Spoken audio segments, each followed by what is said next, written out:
وہ مولوی کیا جو تعریف میں مبالغہ نہ کرے.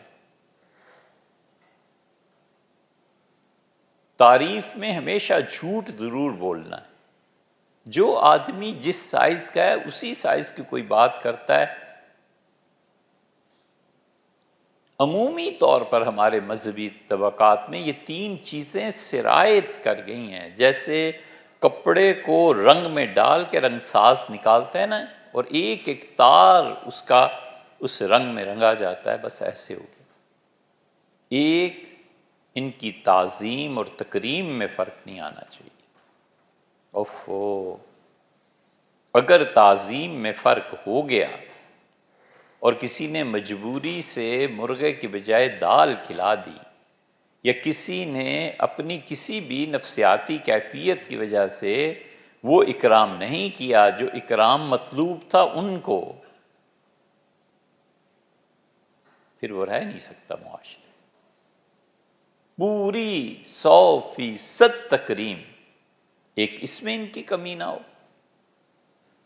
اور دوسرے تعریف میں مبالغہ، اور لڑائی ہو جائے تو بہتان. درمیان تو کچھ رہا ہی نہیں نا.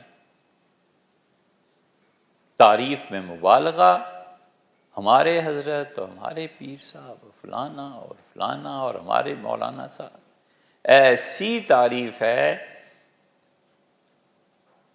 کہ ہم نے کسی سے کسی کے متعلق سنا، کہنے لگے کہ نبوت اگر جاری رہتی تو حضرت کو ملتی.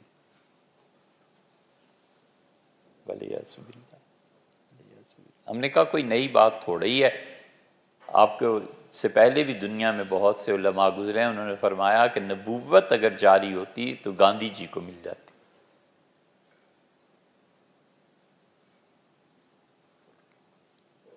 جسے ایمان نہ ملا اسے نبوت مل جاتی. یہ اس زمانے میں بڑا شور مچا، جس نے بھی کہا. اس پہ حضرت تھانوی نور اللہ مرکزو نے بہت احتجاج کیا تھا، بہت زیادہ، کہ یہ جملے تمہارے کہنے کہ تم مسلمان ہو، تمہیں پتہ نہیں ہے نبوت کس چیز کا نام. یہ حالت اب ہے. ان کی تعظیم میں کمی واقع نہ ہو.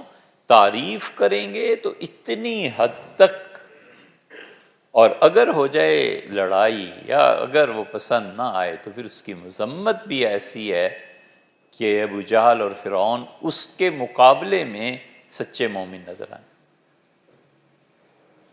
ولیعوذ باللہ یہ حالت ہو گئی ہے کہ اگر لڑائی ہو جائے تو پھر وہ کافروں سے بھی بدتر ہے. اور طبیعت ایسی بن گئی ہے کہ اپنے مخالف کی کوئی خوبی نظر آ جائے، ماننا پڑ جائے تو دل بجھ جاتا ہے. سن لیں کہ فلاں والی صاحب عمرے پہ چلے گئے تو دل بجھ جاتا ہے کہ وہ کیوں گیا ہے، میں کیوں نہیں گیا.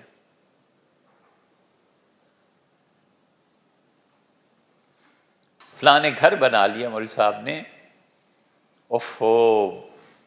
دھماکہ، ایٹمی دھماکہ ہو جاتا ہے کہ ارے یہ کیسے ہو گیا. دل بجھ جاتا ہے. یہ دل کا بجھ جانا یہ علامت ہے اس بات کی کہ نفس میں کھوٹ ہے. خوش ہونا چاہیے تھا، یا کم سے کم ایک عام خبر سن کے ہی نظر انداز کر دیں، یہ بھی چلو ایک نہیں. خوش ہونا چاہیے تھا کہ اللہ کا شکر ہے، بھائی ہے، ایمان والا ہے، مسلمان ہے، ایک انسان ہے، خدا نے اس کے لیے، اس کے بچوں کے لیے بہتری کر دی. بجائے خوش ہونے کے الٹا.